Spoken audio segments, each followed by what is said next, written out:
कृती म्हणून हा पुरस्कार नाही आहे. तर मी स्वयंसेवक संघाचे आणि भारत मातेच्यासाठी काम करत आलेलो.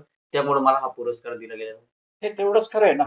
या देशात, राज्यात सगळीकडे हिंदू आहेत. पण हे सनातनी हिंदू आहेत. आणि सनातनी हिंदू हा जो माणूस आहे, हा पूर्णपणे हिंदूच्या विरुद्ध आहे. ते आपण पाहतोच आहे. प्रयागराजला काय चाललंय, कुठे काय चाललंय, देशामध्ये काय चाललंय, ते सगळं आपण पाहतोय. हिंदू सगळेच हिंदू असतील.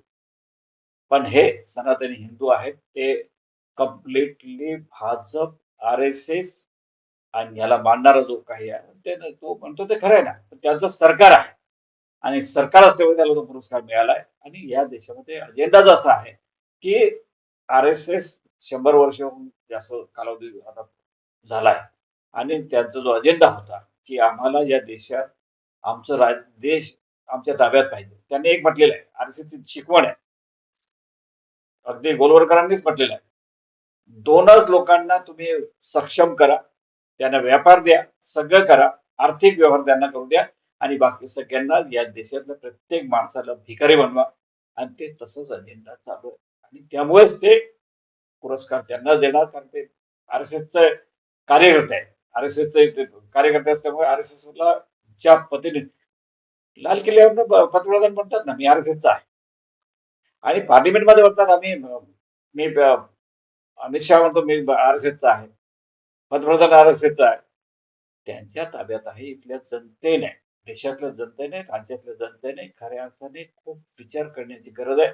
तुम्ही पैसे घेऊन निवडणुका जे करतात त्यांना कृपा करून विचार करा आणि या देशामध्ये केन शेषन सारखं मतदान त्यावेळेला जसं झालं तसं मतदान या देशात, राज्यात व्हावं आणि लोकशाही टिकवावी, राज्यघटना टिकवावी, एवढंच फक्त मी म्हणेन आजच्या घडीला. जे कोश्यारी यांनी ज्या पद्धतीने शिवाजी महाराजांशी किंवा महात्मा ज्योतिबा फुले यांच्या दाम्पत्यावरती टीका केली होती, अशा लोकांना जर पद्मभूषण दिलं जात असेल तर हे कितपत योग्य आहे? पहिले तर याचा निषेधच केला पाहिजे भाजप सरकारचा.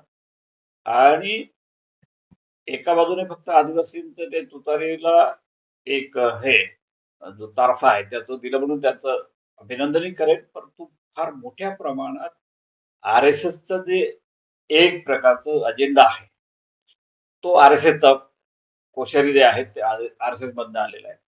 आणि त्या राज्यामध्ये आज काय चाललंय, फार भयानक चाललंय.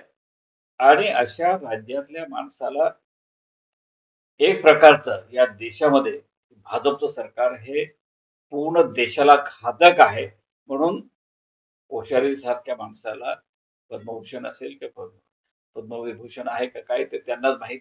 परंतु हे देण्याची गरज नव्हती, कारण या महाराष्ट्रातलं खरं तर इथले जे राज्यकर्ता समाज आहे, मराठ्यांनी तर फार लक्षात ठेवलं पाहिजे.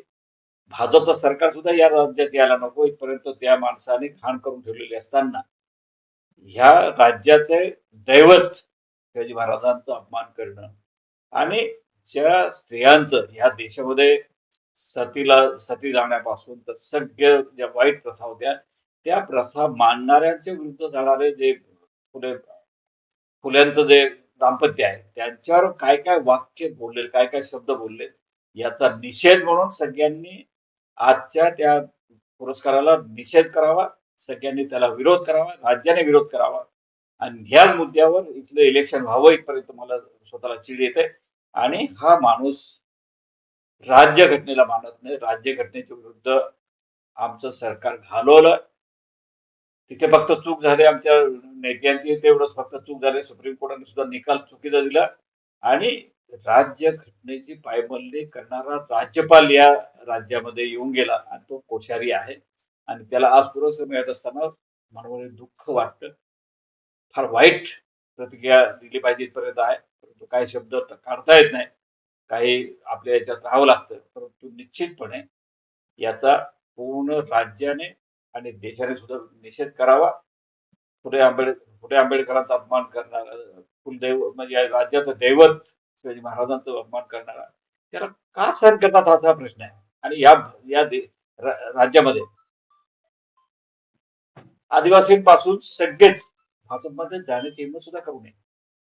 भाजप हा म्हणजे एक प्रकारचं सगळ्या ज्या दैवत आहे महाराष्ट्राचं. त्यांनाही मानणार नाही, राज्यघटनेला मानणार नाही. हे यांच्याकडे काय याचा अजेंडा जो आहे मनुस्मृती तो आणणाऱ्या माणसाचा आज पुरस्कार झाला असं मी मानतो आणि याचा निश्चितपणे आज या भागातनं शिवाजी महाराजांचा अपमान करणाऱ्यांचा याचा निश्चितपणे मी इथे निषेध करतो आणि सगळ्यांनी निषेध करावाशी विनंती करतो.